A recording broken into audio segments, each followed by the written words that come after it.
नमस्कार, मी प्रियंका पाटील शेळके आपलं सर्वांचं सहर्ष स्वागत करते. राहुरी पोटनिवडणूक आता रंगतदार होऊ लागली आहे. या पोटनिवडणुकीमध्ये खरा ट्विस्ट तिथेच आला जेव्हा तनपुरे यांनी यू टर्न घेतला. मात्र तनपुरेंच्याच भोवती ही या ठिकाणची निवडणूक फिरत आहे. राहुरी पोटनिवडणुकीत आता राजकीय घडामोडींना वेग सुरू झालाय. वातावरण अधिकच रंगत होत चाललंय. भाजप म्हणून ओळखले जाणारे प्राजक्त तनपुरे यांनी निवडणुकीतून यू टर्न घेतला आणि त्यानंतर समीकरण पूर्णपणे बदलले. दरम्यान महाविकास आघाडीच्या स्टार प्रचारकांची यादी जाहीर झाली आहे. यात एक नाव ठळक दिसतंय ते म्हणजेच मामा जयंत पाटील यांचं. जयंत पाटील यांचं आणि राहुरी मतदारसंघाशी एक वेगळं नातं, हे भावनिक नातं. हा मतदारसंघ त्यांच्या भाच्याचा म्हणजेच प्राजक्त तनपुरे यांचा राहिला. त्यामुळे एक वेगळीच पकड आणि चाहता वर्ग राहुरी मतदारसंघात आहे. आता हेच जयंत पाटील महाविकास आघाडीचे उमेदवार गोविंद अण्णा मोकाटे यांच्या प्रचारासाठी राहुरीत येणार आहेत. स्टार प्रचारकांच्या यादीमध्ये त्यांचं नाव असल्यामुळे निवडणुकीमध्ये मोठी रंगत येणार हे निश्चित आहे. या ठिकाणी भाजपच्या मतदारसंघात मामा येतोय याचा अर्थ समजणाऱ्यांना सोपा आहे. एक अदृश्य ताकद मतदार रूपाने नक्कीच गोविंद अण्णा यांना मिळणार आहे. त्यामुळे निवडणूक सोपी, साधी आणि बिलकुल सरळ नाहीये. ही निवडणूक आव्हानात्मक आहे.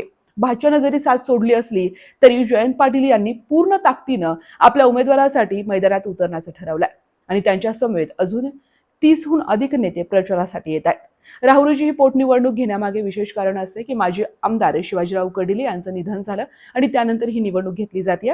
त्यांच्या कुटुंबातून अक्षय कर्डिले हे उमेदवार म्हणून उभे आहेत, तर विरोधी बाकावरती महाविकास आघाडीचे गोविंद अण्णा मोकाटे हे मैदानात उतरलेत. गोविंद अण्णा मोकाटे यांनी जिल्हा परिषद, पंचायत समिती तसेच 2014ला आमदारकीचा मोठा अनुभव त्यांना या मतदारसंघाचा आहे. त्यामुळे अनुभवी नेतृत्व विरुद्ध नौखा चेहरा अशी सरळ लढत या ठिकाणी पाहायला मिळते.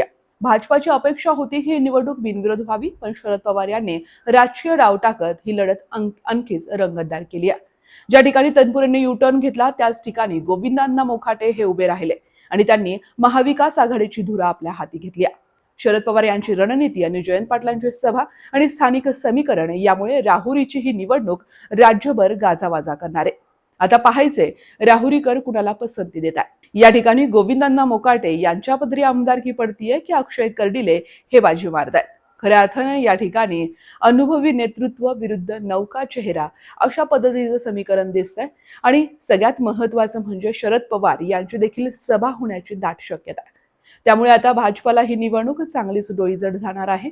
गोविंद अण्णा मोकाटे यांच्या आता प्रचारासाठी या ठिकाणी जयंत पाटील येत आहेत. त्यामुळे भाजपच्या मतदारसंघामध्ये जयंत पाटील नेमका कोणाचा करेक्ट कार्यक्रम करतायत हे पाहणं फार महत्वाचं आहे. तुर्तास मी इथेच थांबते. धन्यवाद.